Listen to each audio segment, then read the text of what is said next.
وہ جناب نل ہوگا, وائڈ ہوگا, اس کی کوئی لیگل سٹینڈنگ نہیں ہوگی, اس کا کوئی لیگل ایفیکٹ نہیں ہوگا.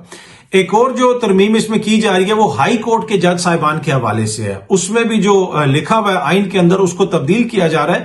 پہلے ہائی کورٹ کے جج صاحب کی یا جج صاحبہ کی اپنی مرضی سے ان کی ٹرانسفر ہو سکتی ہے, لیکن اب جو ہے ان کی مرضی کے بغیر جناب صدر مملکت جو ہے وہ کمیشن کی سفارش کے اوپر ان کی ٹرانسفر کر سکیں گے, اور ان کو ٹرانسفر کسی بھی ہائی کورٹ میں کر دیا جائے گا. اگر کسی جج صاحب سے جو چیف جسٹس صاحب اگر راضی ہیں تو وہ ان کو بھیج دیں گے دوسرے ہائی کورٹ میں.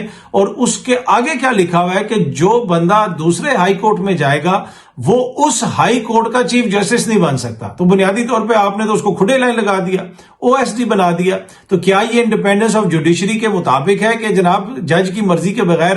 اب آپ کو پتا ہے کہ بڑا ایشو چل رہا ہے اسلام آباد کے ہائی کورٹ کے جو جج صاحبان ہیں ان کے خط کا معاملہ, وہ سب کچھ پوری قوم کے سامنے میڈیا اس کو رپورٹ کرتا رہا ہے. تو اب اگر اس طرح اٹھا کے آپ ٹرانسفر کر دیں گے اور بھیج دیں گے, اور وہ جدھر جائے گا وہاں پہ بھی وہ کبھی بھی پھر چیف جسٹس نہیں بن سکتا جس کورٹ میں اس کو ٹرانسفر کیا جائے گا. اس کے علاوہ اور بھی بہت ساری اس میں ایسی چیزیں ہیں, ترامیم ہیں, جن کے حوالے سے آپ جو ہے کوشچن کر سکتے ہیں کہ جناب کس کو بلایا جا سکتا ہے. نیشنل سیکیورٹی کے حوالے سے کچھ چیزیں ہیں.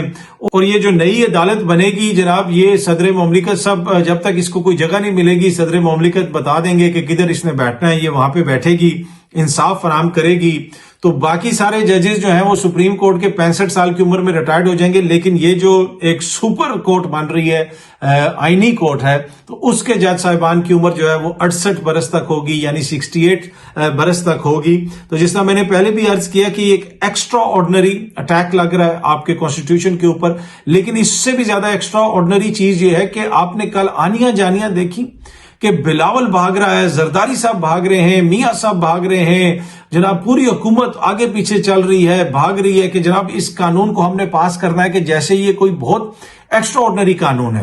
اور اسی قانون کے حوالے سے بار بار لوگ کہہ رہے تھے کہ بھائی کون سی ترامیم آپ لے کے آ رہے ہیں, قوم کے ساتھ شیئر تو کریں. اس کو شیئر نہیں کیا گیا, چھپایا گیا. کل آدھی رات کے بھی بعد کہیں صبح 3-4 بجے کے بعد یہ چیزیں جو ہے سوشل میڈیا کے اوپر رپورٹ ہونا شروع ہوئی. کچھ سیاستدانوں نے شیئر کی کہ جناب یہ ہیں وہ پرپوزڈ امینڈمنٹس جو حکومت لانا چاہ رہی ہے, جو حکومت کی خواہش ہے کہ اس ملک کے اندر ڈیموکریسی کو مضبوط کرنا, آئین کو مضبوط کرنا ہے. اس طریقے سے جناب انہوں نے آئین کو مضبوط کرنا ہے. تو ایک غیر معمولی حملہ جناب آئین کے اوپر. اب دیکھتے ہیں کہ ویسے تو وکلا کی جو تنظیمیں ہیں انہوں نے کنونشن بھی بلا لیا ہے. 19 سپتمبر کو ایک کنونشن ہوگا.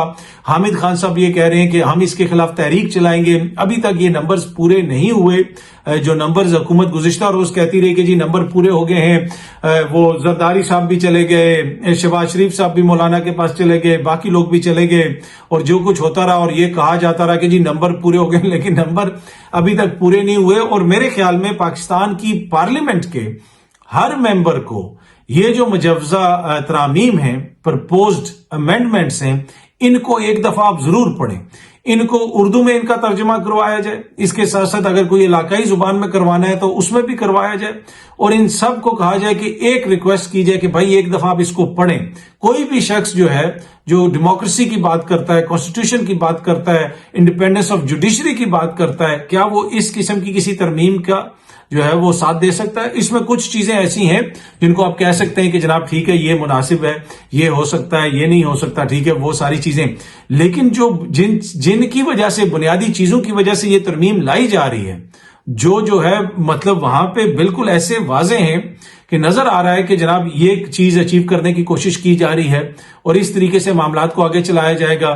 تو میرے خیال میں اس طرح کی امینڈمنٹ کا propose draft, I don't know اب یہ ڈرافٹ جو ہے یہ اسی صورت میں پاس ہوگا یا نہیں ہوگا.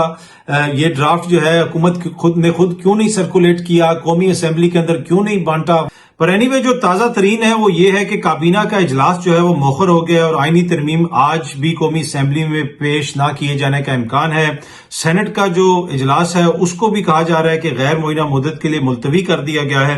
اب دیکھتے ہیں کہ جناب یہ پیش ہوتی ہے یا نہیں ہوتی. لیکن جن لوگوں نے یہ پرپوزڈ امینڈمنٹ بنائی ہے اور جو اس کو منظور کروانے کے لیے دوڑیں لگا رہے تھے, بلاول صاحب ہو جائیں, دیگر ہمارے نون لیگ کے دوست ہو جائیں, ان سے یہ کوشچن ضرور بنتا ہے. اب یہ پرپوزڈ امینڈمنٹ جو ہے قانون کا حصہ بنے یا نہ بنے، ترمیم یہ منظور ہو یا نہ ہو، لیکن جو لوگ یہ ترمیم لے کے آئے ہیں، پیپلز پارٹی والے اور نون لیگ والے، یہ تاریخ کا حصہ بن گئے کہ یہ کیا کرنے جا رہے تھے آئین کے ساتھ، اس ملک کی عدلیہ کے ساتھ، انڈیپینڈنس آف جوڈیشری کے ساتھ، ڈیموکریسی کے ساتھ۔ یہ وہ ایک ایسی چیز ہے جو ہمیشہ ان کے ساتھ نتھی رہے گی۔ اب دیکھتے ہیں کہ جناب یہ معاملات آگے کس طرف جاتے ہیں۔ بہت جلدی آپ سب دوستوں سے دوبارہ ملاقات ہوگی۔ Thank you very much.